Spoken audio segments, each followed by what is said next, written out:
Scene 1. A hall in the Imperial Palace. A group of courtiers walk to and fro, chatting quietly while a man plays a lute in the corner. Suddenly, a trumpet blares. A hush falls over the room as the emperor steps in. He wears a lavish robe, adorned with rubies and sapphires that clink as he walks. The courtiers bow low to him. So, Sire. how do I look? Ooh. Ah. Ooh. Simply divine, sire. The gold embroidery is the finest I've seen. Of the 5 royal outfits you've worn today, this one is by far the shiniest, and it is by far the most expensive.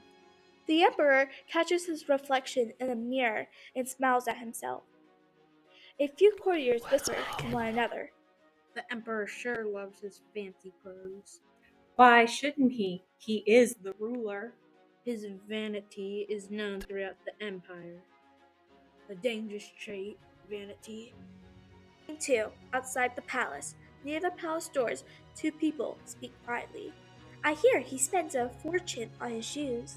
And on his hats and shirts.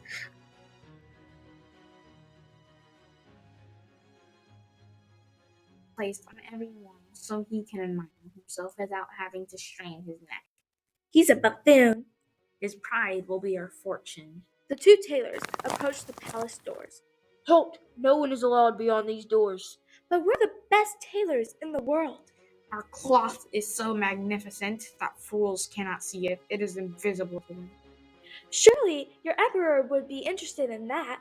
Well, wait here. The guard goes inside, closing the doors behind him. Scene 3. A hallway in the palace. The palace guard, the Minister of Culture, and the Lord Chancellor stand together. They're waiting outside the palace. They say that if you're stupid, their clothes will be invisible to you. Really? Makes one sort of nervous, doesn't it? Of course, Lord Chancellor, a wise person like you, is sure to see the cloth. I must speak to the emperor. The Lord Chancellor walks into the throne room where the emperor is admiring a painting of himself. There are 2 tailors at the palace gates who claim to have cloth so fine that fools cannot see it clearly. It's all nonsense. Bring these tailors to me at once. But your majesty. I must have the suit and clothes for my annual appearance before my subjects. But At once. Scene 4. The Royal Chamber. The tailors measure the emperor as the Lord Chancellor looks on. I've got 34 inches for his sleeves. I've got 35 inches for his inner legs. So long. I pride myself with long legs. We'll have to leave yards and yards of cloth to make this suit. It's going to cost 3 sacks of gold. At least 3 sacks of gold. That's enough to pay for 2 castles and a moat. I could use a new moat. Ah, but your majesty, you will have the finest suit in the empire. With a matching robe. And you will be able to identify all the fools around you simply by observing whether or not they can see your fine suit. That settles it. Lord Chancellor, open my royal treasury and pay these tailors whatever they request. Are you sure?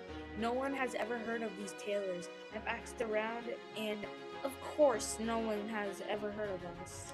We work with only the most stylish royals, a small and elite group. That includes you, your majesty. Absolutely. I will be remembered for all times as the best dressed emperor who ever ruled. I fear your majesty that you will be remembered for all time as a fool. The tailors gasp.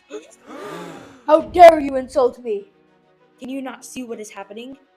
Hand over the keys to the treasury, and if you appear in my court again, I dare you to lose your head. Scene 5. The palace sewing room. Morning sunlight streams through the windows of a room pleasantly crowded with mannequins, sewing tables, and rolls of velvet and silk in an array of vivid colors and patterns. The tailors are relaxing in comfortable chairs, their eyelids droop. The royal dresser enters the room and clears his throat. The emperor has sent me to check on his progress of his suit. As you know, tomorrow is his annual appearance. Ah, yes, of course, come in. We were just at the end of a short break. We were up working into the wee hours last night. The tailors rise and go to an undressed mannequin at the center of the room. Is Isn't this pattern sublime? The colors are so dazzling they hurt my eyes. This is by far the most fantastic fabric we have ever created. As the royal dresser furrowed his brow, the tailors began to sew. They snipped the air with their scissors. They draw their needles through nothing at all. I don't see anything. Am I a fool? Worth every piece of gold you're paying us, don't you think? Well, I've never seen anything like it before. It's truly, undescribable. So, what will you tell the emperor? The royal dresser bites his lip. If the emperor finds out I'm a fool, I might lose my job. Or worse, The royal dresser looks at the tailors and smiles. I think this garment will exceed His Majesty's wildest expectations. Well said, my friend. Indeed. Scene 6. The royal chamber. The royal dresser and a handful of courtiers watch as the emperor paces. Where are my new clothes? The ceremony begins in 10 minutes.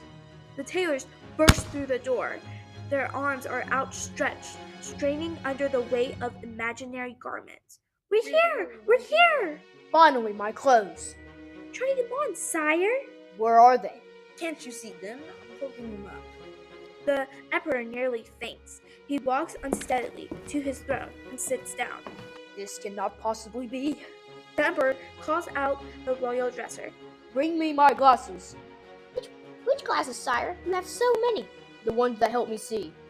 The royal dresser brings the emperor's glasses. The emperor looks again at the new clothes. A horrified look crosses his face, but then he smiles and begins to nod. Oh, yes. These clothes are magnificent. Simply magnificent.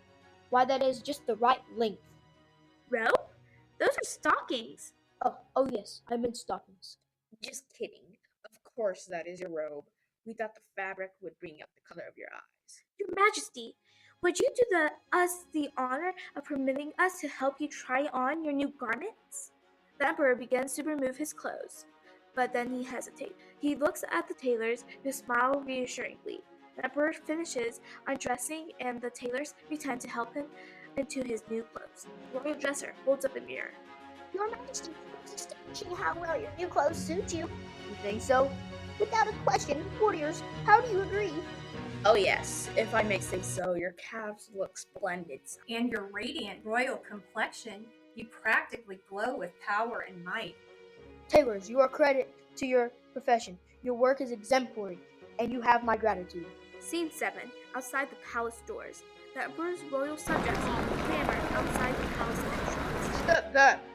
You all get a chance to see the Majesty's new clothes. Unless, of course, you are a fool. Then you won't get to see them at all. I am a scholar. I have read a library's worth of books. Surely I will see the clothes. Trumpets blare as the emperor steps out onto the balcony of the palace doors. He wears his crown and nothing else. A shocked hush falls over the crowd. I proudly stand before you, my magnificent new clothes. For a moment, the crowd is silent. Then a few people begin clapping to the whole crowd is cheering. You look so regal, So dazzling. so splendiferous. Just then, a child points up. Look, the emperor has no clothes.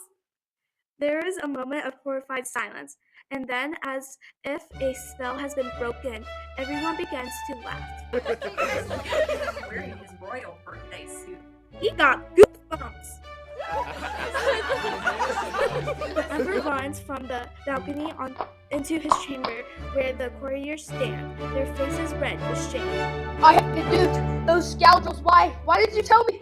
The War Counselor, bring me him now! The courtiers run out. A few moments later, the War Chancellor arrives. I am truly a fool. Why didn't you stop me? Tried, but you didn't want us. I am promoting you to my most senior position for a sign from a small child. Only a monkey for all my subjects to the courage to speak the truth. I am humbled and honored to serve you, as I have always been. Here is your first command. Bring me some pants!